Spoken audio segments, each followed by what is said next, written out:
Assalamualaikum everyone. Welcome back to another SEO class. In our last video, we learned how to analyze the SERP and how to find websites that we can replicate to start earn money. We ended that lesson on niche. So today we are starting right from there and going even deeper. Before we begin, make sure you hit the subscribe button so you don't miss any of our SEO videos.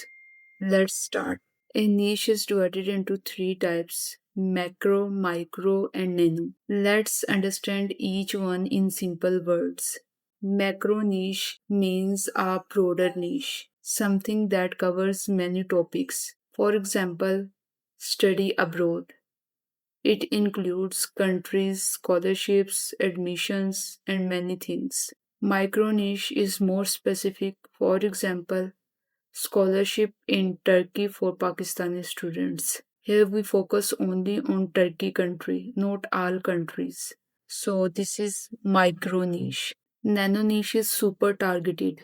For example, MBBS scholarship in Turkey for Pakistani students. This is one very specific topic. So remember, micro word used for broader, micro for narrow, and nano for very targeted. Now the question is, when should you choose a nano niche? Simple.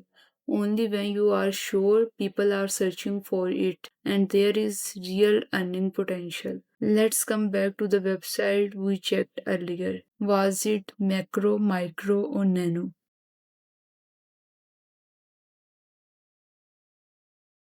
It was a macro niche website because it covers many countries and many study options. Why do we even pick a niche carefully? Because our goal is simple: find a low competition niche. Okay, how do we know the competition is low? If a low DA website is ranking on Google for your keyword, that's mean the competition is low and you also have a good chance to rank. So whenever you see a new or weak website ranking and getting traffic, that's your signal to study that niche, understand their strategy, and replicate it step by step. Especially as beginners, it's better to start small and grow slowly. Now, one more important point is intent fulfillment. Always check if you can actually fulfill the search intent of your niche. For example, if you create a site about study in Greece for Pakistani students, but you don't know the admission rules, fees, or eligibility criteria, then you can't give the right information to your visitors. So, only choose a right niche where you can provide complete and correct information.